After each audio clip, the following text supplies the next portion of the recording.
बताइए। आप यहाँ पे विजिट करने आए थे, आपने बताया कि यहाँ पे जो यमुना का पानी है, ये तो यमुना का पानी नहीं है जो आप बता रहे हैं, क्या कुछ इसका आधार है और किस तरह से समर एक्शन प्लान के प्रभाव? देखिए, आप लोगों को इसलिए बुलाया है क्योंकि आज जिस संकट के बारे में मैं आपको बताऊंगा, ये संकट पूरी दिल्ली के ऊपर एक संकट है और इसके अंदर चाहे केंद्र सरकार के दफ्तर हों, चाहे देश की संसद हो, चाहे राष्ट्रपति भवन हो, चाहे एलजी हाउस हो, चाहे मुख्यमंत्री कार्यालय हो, सब पे ये संकट है।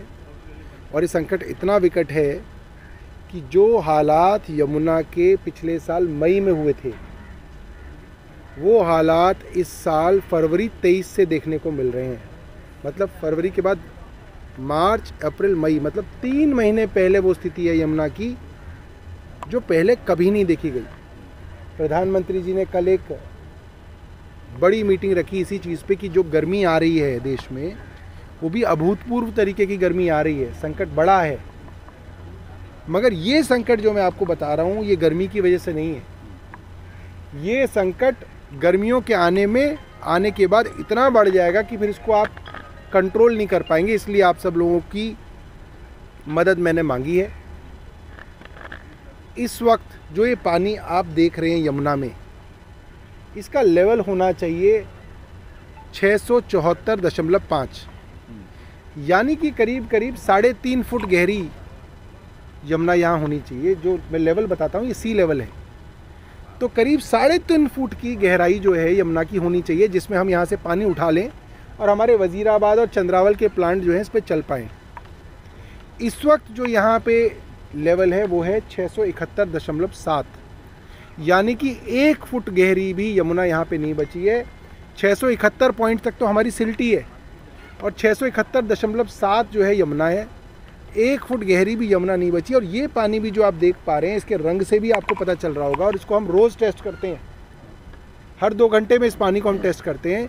ये पानी भी यमुना का नहीं है। स्टेशन में दिखाया, यमुना का पानी तो ताजेवाला से जैसे यमुना छूटी है, उसके बाद यमुना नगर से लेकर करीब 7-8 किलोमीटर के लंबे स्ट्रेच में जगह जगह रेती माफिया ने इस यमुना को रोक रखा है, इसके ऊपर बंद बना रखे हैं।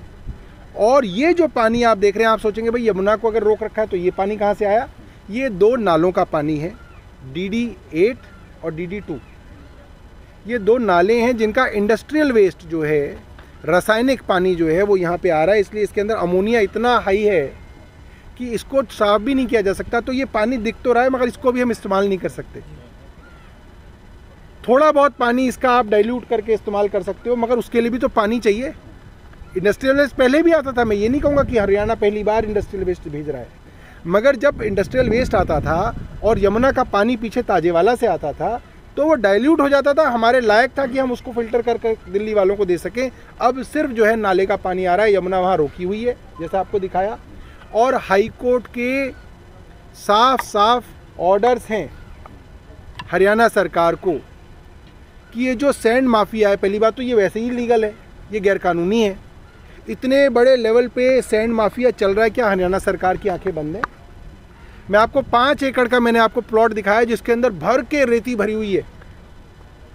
यूपी की तरफ से ट्रक जो है, पहले तो ड्रेज की जाती है। आप इस बात को समझिए, क्या है कि अभी इसमें से मैं रेती निकालना चाहूँ तो नहीं निकाल पाऊंगा, कैसे निकालूंगा?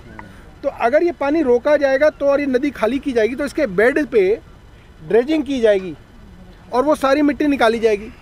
अब वो मिट्टी क्योंकि एक तरफ उस तरफ वाली मिट्टी उस तरफ खींची जाएगी, इस तरफ वाली इस तरफ खींची जाएगी, और वो माल सारा का सारा जो है चोरी करके हरियाणा लाना है। तो यमुना पे पुल बना दिए गए हैं जिस पे दिन रात बड़े बड़े ट्रक चल रहे हैं, खुल्लम खुल्ला चल रहे हैं। मतलब गूगल मैप्स पे दिख रहे हैं वो ट्रक, कि वो जो ट्रक चल रहे हैं, और वो ट्रक जो है यूपी की तरफ रेती इकट्ठी करके हरियाणा की तरफ वो भरे जा रहे हैं। और ये जो है इसके लिए एक साफ ऑर्डर्स हैं हाई कोर्ट के कि ये नहीं हो सकता, इससे रिवर बेड खराब होता है, इससे यमुना का एनवायरमेंटल फ्लो खराब होता है, ये वैसे भी इलीगल है। और अगर आप जगह जगह गड्ढे कर दें, आप इस बात को भी समझिए, जब आप जगह जगह गड्ढे कर देंगे 8 किलोमीटर लंबे स्ट्रेच में, तो पानी तो वहीं रिस जाएगा सारा का सारा। वो पानी यहाँ कहाँ पहुँचेगा? किसके समझ हरियाणा सरकार से बात हुई? देखिए, हरियाणा सरकार से भी हमने कहा है और आप लोगों के माध्यम से भी मैं कह रहा हूँ, ये संकट जो है किसी पॉलिटिकल पार्टी का संकट नहीं है, आम आदमी पार्टी का संकट नहीं है कि भारतीय जनता पार्टी वाले खुश हों। ये दिल्ली का संकट है। दिल्ली में राष्ट्रपति भवन भी है, पार्लियामेंट भी है। इस चीज़ को समझें। और अगर इलीगल माफियाओं के साथ हरियाणा सरकार खड़ी दिखेगी तो ये देश के लिए भी कोई अच्छी बात तो नहीं है। सर, यहाँ से 2 से 3 किलोमीटर पीछे दिल्ली के जो एरिया पड़ता है वहाँ भी सैंड माइनिंग हो रही है। इस पर दिल्ली सरकार ने कोई एक्शन नहीं लिया है। वो जो ड्रेजिंग है वो दिल्ली सरकार ही कराती है, वो कोर्ट के ऑर्डर पे ड्रेजिंग चलती है। रेत खनन यहाँ भी, रेत बेड खनन जो है इस एरिया में भी रेत खनन चल रहा है 2 किलोमीटर पीछे, और जिसकी लगातार सोशल मीडिया पे वीडियोस भी चली हैं। बिल्कुल, उसका भी मामला हमारी पिटिशंस कमेटी में था।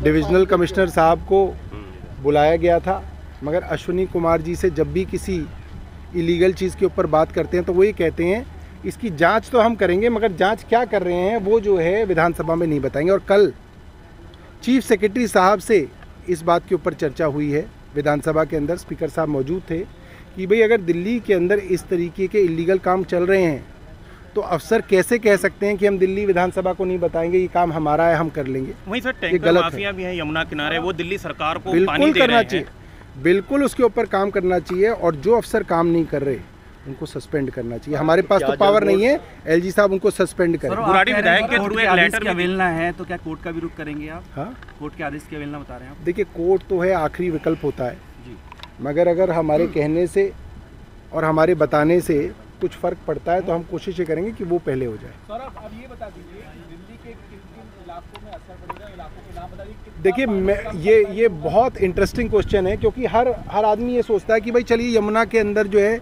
पानी नहीं लिफ्ट हो रहा तो दिल्ली के कौन से इलाकों में फ़र्क पड़ेगा।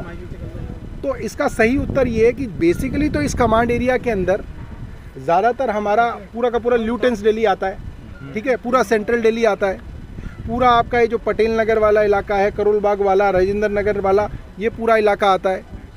मगर बड़ी बात ये, वैसे तो साउथ का भी इलाका आता है, मगर मोटी बात ये है कि जब यहाँ पे पानी नहीं आता तो हम हैदरपुर प्लांट से पानी शिफ्ट करते हैं यहाँ पे, ताकि ये प्लांट थोड़ा तो चले।